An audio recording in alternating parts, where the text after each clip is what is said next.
Bonjour tout le monde. Aujourd'hui, une belle petite revue, pas une grosse revue quand même, mais une belle petite revue sur le Universe Cyclonus. Je vais m'attarder premièrement avec son Target Master Nightstick. Nightstick est quand même un beau fusil, bien, bien intéressant, facile à transformer, bien simple. Le mode robot est bien caché quand même, on voit juste la tête un petit peu en dessous. Mais bon, faut vraiment être proche là. Et on voit un petit peu les points sur les côtés, mais bon. Pour convertir ça en robot, c'est bien simple. On rabat les pieds comme ça. Deuxième étape. Et troisième étape, on a Nightstick. Target Master. Comparable avec un Minicon. Articulation. Les coudes se plient. 90 degrés. La tête ne tourne pas. Les bras tournent à 360 degrés. Les jambes peuvent aller vers l'arrière. Mais c'est surtout à cause de la transformation. Pas d'articulation plus que ça. Basique G1. Pas d'insigne Decepticon. Mauve foncé et noir. Mais le visage a certains petits détails, mais c'est pas le Pérou. Là, vous voyez plus ou moins bien à cause de la caméra. Une webcam, c'est pas quelque chose qui est fort. Donc, les gros plans, des fois, c'est pas bon.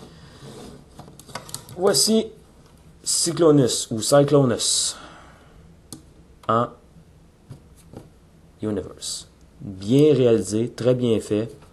Je regrette qu'on n'ait pas daigné nous donner un Scourge pour aller avec. Malheureusement.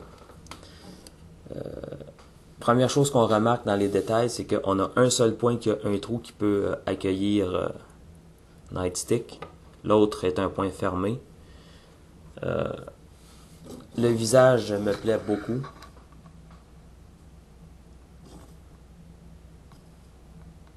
Les yeux sont vraiment brillants. Articulation, pas d'articulation à la taille. La tête tourne. Attendez un tout petit peu, je vais réajuster la caméra. La tête tourne de gauche à droite, mais pas de haut en bas. Les bras tournent à 360 degrés. Articulation ici. Ici. Les poings.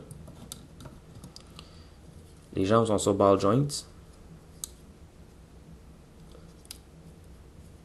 Ici. Et ici. Et rien d'autre. Bien proportionné. C'est bien plaisant de l'avoir. J'aime beaucoup ce robot-ci. Mieux que son édition G1.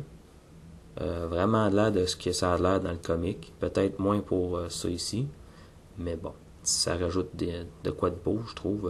Peut-être une arme de combat comme une lame. Genre style ninja. Beaucoup de détails aussi. On a beaucoup de gravures ici. On a les abdominaux. Le torse, l'insigne Decepticon. Le visage est très bien sculpté. Là, vous l'avez peut-être bien pas vu comme il faut à la caméra, mais le visage est vraiment bien sculpté. Donne vraiment l'esprit G1 au personnage. Pas beaucoup de keyboard à l'arrière. On a le cockpit, c'est à peu près tout. Les yeux, bon, peuvent être illuminés avec une plaque de plastique rouge transparent. C'est la raison pour laquelle je les trouvais très brillants. Mais bon, pour ce qui est de la conversion, c'est pas compliqué. On va commencer par retirer les ailes comme ça. À noter que moi, je suis pas toujours les étapes dans l'ordre. Je l'ai dit dans mes précédentes revues, je le répète. Je respecte pas toujours l'ordre établi des conversions.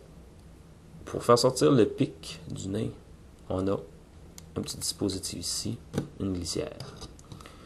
On va tourner la tête ainsi et ensuite on va ramener comme ça.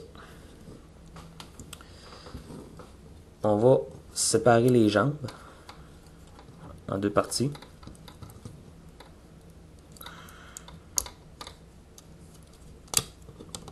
Encore une fois, très peu transformé. Ça explique pourquoi il est très raide. Les articulations sont très raides. Ensuite, même chose de ce côté-ci. Vraiment raide à transformer. Ensuite, on va ramener les bras ainsi. On va tourner comme ça. Cette partie ici va aller comme ça. On va tourner les points à l'intérieur. On va voir les turbines des réacteurs. On a un peg et un trou. On va insérer comme ça. Et on va répéter la même chose ici. Que tout rentre comme ça. Et voilà. On va répéter ici. Même chose. Le point vers l'intérieur. On va rétracter les bras comme ça, plutôt replier vers l'intérieur, c'est-à-dire. Et voilà. Pardon. Cyclonus en mode jet futuriste. Et voilà. Dans son édition Classic Universe. On a un peg ici, on a un trou ici, pardon. Et comme ça, quand Nightstick est en mode canon, veuillez me donner quelques petites secondes. Et voilà. Et voilà, et voilà. Oui. Je sais que je prends du temps, veuillez m'excuser. Bon. On peut faire ça comme ça. Bon. Les lacunes du mode jet. On a beaucoup de vide ici. Ce qui était comme pas souhaitable. On a un peu de cable de robot ici. Malheureusement. Le tout se clip pas toujours très bien. Ça c'est dommage, ça aussi. On voit des parties de robot. Le mode robot est vraiment le côté fort de cette figurine-là. On a la version Inkey aussi qui respecte plus le G1 avec des couleurs un peu plus claires. Mais j'aime mieux celui-ci parce que les couleurs sont plus sombres. Ça donne une personnalité plus sombre au robot. Vraiment, là, le mode robot mérite un gros 8. Le mode jet mérite un 6. Malheureusement, à cause de tout ça, ici le cable, ben non, plutôt les espacements, c'est quelque chose qui n'aurait pas été souhaitable. On a aussi des petites parties de robot, là, la tête qui paraît quand même. C'est inexcusable. Donc, je vous laisse là-dessus. Quand même, une belle figurine à avoir dans votre collection. Si vous avez la chance de mettre la main dessus, n'hésitez pas, prenez-le, partez avec. Un beau vendeur. Je sais que dans mon magasin où je travaille, on avait deux, et puis ça prenait peut-être 15 minutes puis il était parti. C'était vraiment là, vite là. Donc, si vous avez la chance de mettre la main dessus, allez-y, n'hésitez pas, prenez-le. Target Master, Nightstick et Universe Cyclonus. En espérant voir un Scourge très bientôt, malgré l'exécrable repeint Botcon. Bonne journée!